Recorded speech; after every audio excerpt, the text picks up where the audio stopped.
ආපදාවක් වෙලා තියෙන විපක්ෂයට ආධාර ලැබෙමින් පවතිනවා. ඒක රටේ ජනතාව උදව් කරනවා. මම කියන්නේ සජිත් ප්‍රේමදාස විපක්ෂ නායකතුමා කොහෙට හරි යනවා නම් ජනතාවට ආධාර ලැබුණත් නැද්ද කියලා පොතේ ලියා ගන්න යන ගමන් මොන හරි අරගෙනත් ගිහලා දෙන්න. ඒක තමයි වටින්නේ. සජිත් ප්‍රේමදාස මහත්මයා හුස්ම ව්‍යාපෘතිය ඒක නියමාකාරයෙන් කරගෙන යනවා කියලා ඔබතුමාලත් කියන ජනතාවටත් ඒක පේනවා. ඒ පිළිබඳව අපේ කිසිම විවේචනයක් නැහැ. හුස්ම වැඩසටහන යටතේ ජලගැලීම් වලින් ආපදාවට ලක් වූ හලාවත රෝහලට රුපියල් ලක්ෂ 46ක් වටිනා රුධිර කාන්දු කරන යන්ත්‍රයක් සහ ජංගම ආරෝ ප්ලාන්ට් යන්ත්‍රයක් පරිත්‍යාග කිරීමට විපක්ෂ නායක සජිත් ප්‍රේමදාස මහතා කටයුතු කළා. හුස්ම වැඩසටහනේ එක් පියවරක් ලෙස මාරවිල මූලික රෝහලට රුපියල් ලක්ෂ 46ක් වටිනා නවීන පන්නේ රුධිර කාන්දු පෙරණ යන්ත්‍රයක් පරිත්‍යාග කිරීම අද සිදු කෙරුණා. තිබ්බා සුලිකුණාටුවෙන් පීඩාවට පත් වූ ගම්පොළ ප්‍රදේශයේ ජනතාව වෙනුවෙන් හුස්ම ව්‍යාපෘතිය හරහා ගම්පොළ මූලික රෝහලට රුපියල් ලක්ෂ 29ක් වටිනා රෝහල් උපකරණ පරිත්‍යාග කිරීම සිදු කෙරුණේ විපක්ෂ නායක සජිත් ප්‍රේමදාස මහතාගේ ප්‍රධානත්වයෙන්. දඹදෙණිය රෝහලට අවශ්‍ය රුපියල් ලක්ෂ 29ක් වටිනා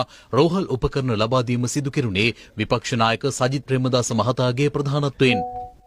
හුස්ම වැඩසටහන යටතේ අරනායක ප්‍රාදේශීය රෝහලට ලක්ෂ 29ක් වටිනා රෝහල් උපකරණ ප්‍රදානය කිරීම විපක්ෂ නායක සජිත් ප්‍රේමදාස මහතාගේ ප්‍රධානත්වයෙන් සිදු කෙරුණා. හුස්ම වැඩසටහන යටතේ රුපියල් ලක්ෂ 28ක් වටිනා සායනික උපකරණ හෙම්මාතගම ප්‍රාදේශීය රෝහලට ලබා දීම විපක්ෂ නායකවරයාගේ ප්‍රධානත්වයෙන් සිදු කෙරුණා. හුස්ම වැඩසටහන යටතේ මහියංගනීය මූලික රෝහලට රුපියල් ලක්ෂ 46කට වඩා වැඩි වටිනාකමකින් යුත් රෝහල් උපකරණ ප්‍රදානය කෙරුණේ විපක්ෂ නායක සජිත් ප්‍රේමදාස මහතාගේ ප්‍රධානත්වයෙන්. අරලගම්විල ප්‍රාදේශීය රෝහල සඳහා හුස්ම වැඩසටහන යටතේ රුපියල් ලක්ෂ 28ක් වටිනා වෛද්‍ය උපකරණ පරිත්‍යාග කිරීම විපක්ෂ නායක සජිත් ප්‍රේමදාස මහතාගේ ප්‍රධානත්වයෙන් අද සිදු වුණා. හුස්ම වැඩසටහන යටතේ රාජාංගනීය යාය 11 ප්‍රාදේශීය රෝහලට රුපියල් ලක්ෂ 28ක් වටිනා වෛද්‍ය උපකරණ පරිත්‍යාග කිරීම විපක්ෂ නායක සජිත් ප්‍රේමදාස මහතාගේ ප්‍රධානත්වයෙන් සිදු කෙරුණා. මම කියන්නේ සජිත් ප්‍රේමදාස විපක්ෂ නායකතුමා කොහෙට හරි යනවා නම් ජනතාවට ආධාර ලැබුණත් නැද්ද කියලා පොතේ ලියා ගන්න යන ගමන් මොන හරි අරගෙනත් ගිහලා දෙන්න. ඒක තමයි වටින්නේ.